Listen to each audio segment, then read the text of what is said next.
আসসালামু আলাইকুম। আমি এখন চাতালে উঠবো পেঁয়াজ নামাইতে। এই যে মই বাজাচ্ছি, এই মই বাজায় চাতালে তোলা লাগবে। যারা গ্রামে থাকেন তারা ভালো করে জানেন কীভাবে চাতালে উঠা পেঁয়াজ নামানো হয়, আর যারা শহরে থাকেন তারা জানেন না। তো তার জন্য ভিডিওটি সম্পূর্ণ দেখুন।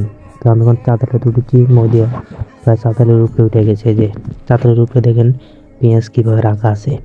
তাহলে পেঁয়াজগুলো এখন আমি নামাবো।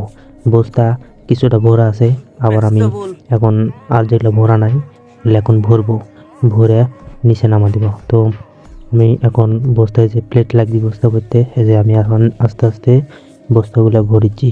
এগুলো বস্তা সম্পূর্ণ ভরা লাগবে, ভরে নিচে নামা দেওয়া লাগবে।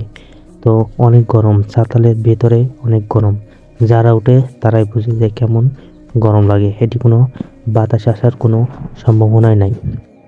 তো বস্তা আমার প্রায় ভরা কমপ্লিট। আমি এখন এগুলো বস্তাগুলো নিচে নামা দেবো। নিচে হচ্ছে আমার মা অপেক্ষা করেছে, ওই জন্য আমি নিচে ধীরে সুস্থে বস্তাগুলো ছেড়ে দেবো, হাত দিয়ে ধরে নিবি। তো আমি এটা দেখা দিতে পারলাম না, এটা ভিডিও করা অসম্ভব হচ্ছে, কারণ এক হাত দিয়ে আমার উপরে ধরা লাগিয়েছে আর এক হাত দিয়ে নিচে নামা দেওয়া লাগিয়েছে। বস্তা অনেক ভারী।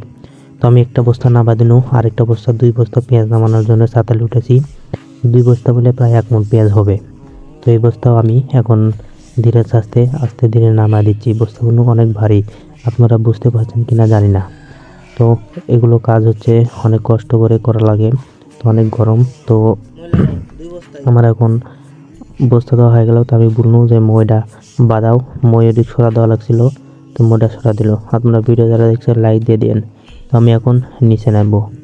তো ধীরে ধীরে নিচে নামা লাগবে, কারণ পা ফসকে গেলে একবারে নিচে পড়া লাগবে অনেকখানি উপরে। অনেক গরম, দেখুন আমার চোখ মুখ একেবারে মুখ টুক সব ঘামে গেছে। তো আমি আস্তে ধীরে এখন নিচে নামিচ্ছি। তোমার ভিডিও যারা দেখছেন একটি লাইক করে দিয়েন, আমার পেজটি ফলো করে দিয়েন। আসসালামু আলাইকুম ওয়া রাহমাতুল্লাহ।